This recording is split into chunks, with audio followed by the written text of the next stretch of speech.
Je voudrais savoir comment on exprime le fait d'être désolé en girafe.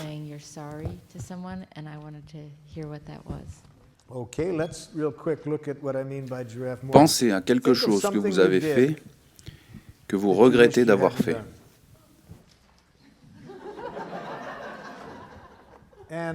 Notez la façon dont vous vous êtes parlé quand vous avez fait ou dit cela.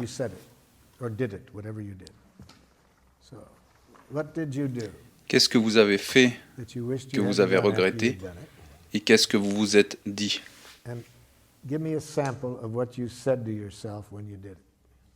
Est-ce que vous avez un exemple en tête?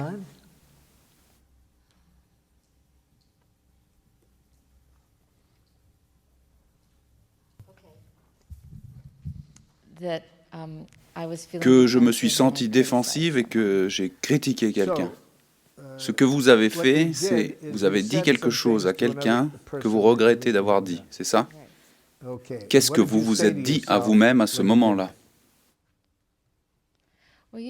D'habitude, je me sens défensive et... Non, j'ai besoin de savoir concrètement ce que vous vous êtes dit dans cette situation. Qu'est-ce que vous vous dites quand vous faites quelque chose que vous regrettez d'avoir fait? C'est très important pour répondre à votre question. Voyez, nous avons un éducateur intérieur. Nous devons identifier ce qu'il vous dit. Nous avons tous un éducateur intérieur qui est là pour nous éduquer quand nous faisons quelque chose qui n'est pas parfait. Mais la plupart d'entre nous faisons l'erreur d'envoyer notre éducateur intérieur à l'Académie des Chacals pour un apprentissage d'éducateur.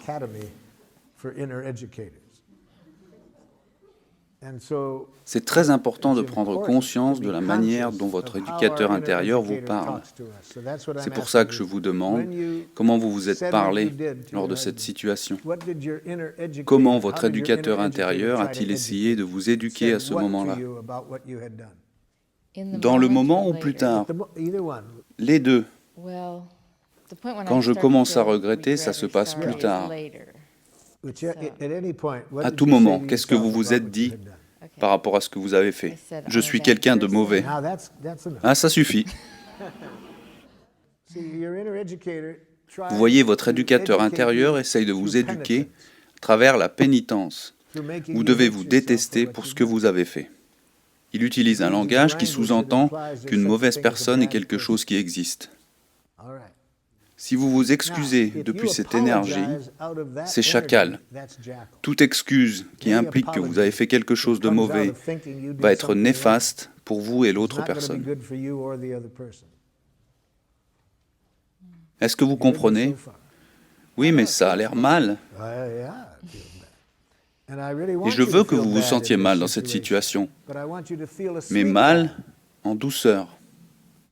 Un mal en douceur qui va vous permettre d'apprendre de cette situation sans vous détester. Quand vous pensez que vous êtes une mauvaise personne, c'est un mal punitif qui rend l'apprentissage difficile. Et même si vous apprenez de cette manière, vous vous détestez et ça n'est pas sans conséquence. Donc, votre éducateur intérieur vous dit « vous êtes une mauvaise personne ». Et nous avons appris aujourd'hui que les jugements étaient l'expression d'un besoin. Votre éducateur vous veut du bien, réellement. Il veut que vous appreniez de cette situation, et d'une façon qui va dans le sens de la vie. Il vous veut du bien, mais le langage utilisé doit être changé. Donc ne faites pas attention au jugement de l'éducateur intérieur. Essayez de trouver le besoin sur lequel il veut vous mettre l'attention. Donc, quel est le besoin que votre éducateur intérieur essaye de satisfaire?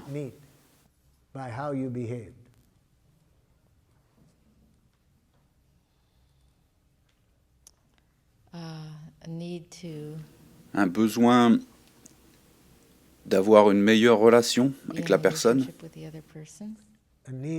Et quel genre de relation? Une compréhension et un respect mutuel. Donc votre besoin de compréhension et de respect n'a pas été satisfait dans cette situation. Que ressentez-vous quand ce besoin n'est pas satisfait?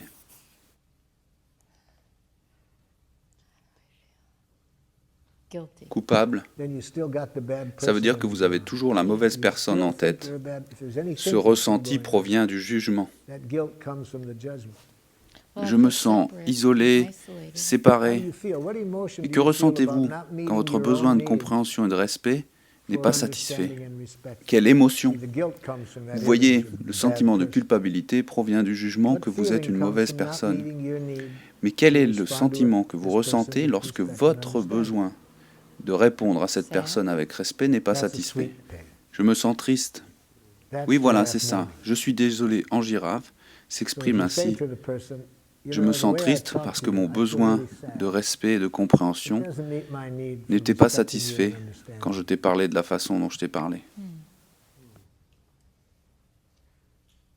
Vous voyez, il n'y a pas d'image de mauvaise personne. Je me sens triste parce que mon besoin de respect et de compréhension envers toi n'était pas satisfait. Demandez à l'autre personne ce qu'elle préfère entendre, la façon dont nous nous exprimons maintenant, ou des excuses par rapport au fait que vous êtes une mauvaise personne.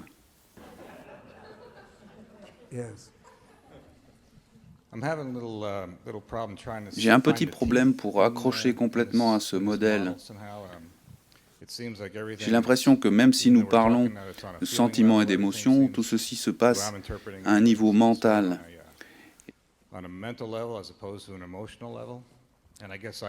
Et je suis une personne qui fonctionne beaucoup avec l'intuition et les émotions que je ressens. J'ai besoin d'aide.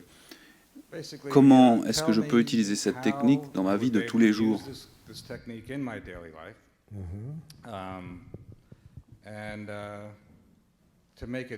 Pour que ce soit naturel, parce que ce n'est pas naturel pour moi de parler comme ça. La première chose que je vous recommande, c'est de changer le mot naturel pour le mot habituel. Ce processus est naturel, plus naturel que celui dans lequel nous avons été habitués à parler. Il est très dangereux de mélanger naturel et habituel. Gandhi a dit « Nous avons été plutôt habitués à communiquer d'une façon qui n'est pas très naturelle ». Je ne connais rien de plus naturel que de regarder ce qui est vivant en nous. Qu'est-ce que nous ressentons et quels sont nos besoins? Si je ressens le besoin de dire non, ça me semble OK pour moi. Qu'est-ce que vous voulez dire par OK? Qu'est-ce que vous voulez dire par qu'est-ce que je veux dire? On peut se renvoyer la balle? Laissez-moi être plus spécifique. Quand vous dites non, je prédis que plus souvent que vous ne le voulez, l'autre personne va réagir d'une façon qui n'est pas dans votre meilleur intérêt.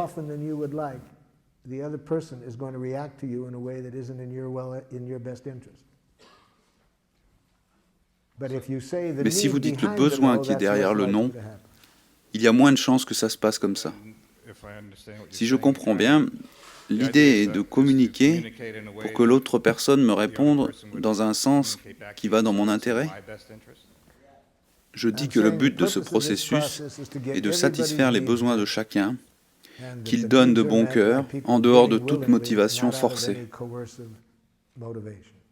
Et quand vous dites non, c'est un frein à la satisfaction des besoins de l'autre.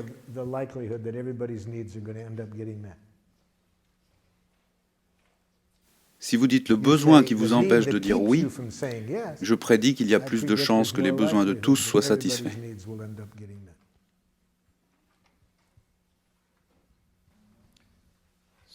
Si je comprends bien ce que vous êtes en train de dire, je dois exprimer mes besoins sans dire un non. Je suis en train de dire que le besoin est une expression du non qui est bien plus claire que le simple non. Vous êtes plus clair et connecté à la vie quand vous exprimez le besoin qui vous empêche de dire oui. Il y a moins de chances que votre non soit interprété comme un rejet, que l'autre personne devienne défensive. Quand vous dites non tout seul, il y a plus de chances que l'interprétation n'aille pas dans votre meilleur intérêt. Et quand je n'entends pas un non ferme, je le ressens comme quelque chose de passif et tout de même agressif. Par exemple, si je prends rendez-vous avec quelqu'un et au lieu de me dire non, la personne ne vient pas, et elle me donne des raisons pour lesquelles elle n'est pas venue, je ne suggère pas ce genre de réponse. Je dis que la personne aurait dû exprimer ses besoins au moment de votre demande.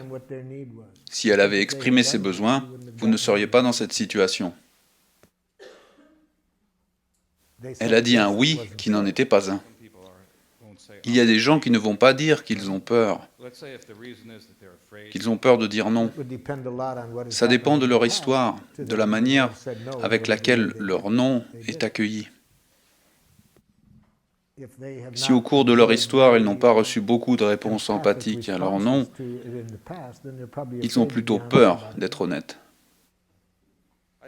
Je vois la valeur dans ce qu'on est en train de faire, vraiment. Je vois que c'est un travail autour des émotions dont je n'ai pas beaucoup l'habitude. Si je vous entends bien, ce que vous essayez, c'est de comprendre comment intégrer ça dans votre vie de tous les jours.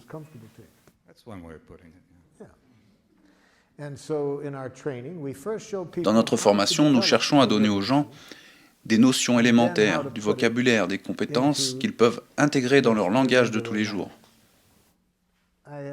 J'avais un étudiant qui voyageait avec moi et qui voulait me remercier. Il a vraiment aimé quelque chose que j'ai fait. Je travaillais très dur avec un groupe. Pendant la pause, il a dit « dictateur ». C'était Girafe à ce moment-là, parce qu'il savait que je savais à quoi il réagissait.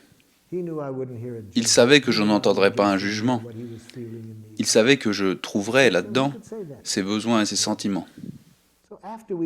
Après avoir clairement compris comment identifier les sentiments, les besoins et les demandes, nous pouvons replacer cela dans un langage plus usuel qui nous connecte avec les autres.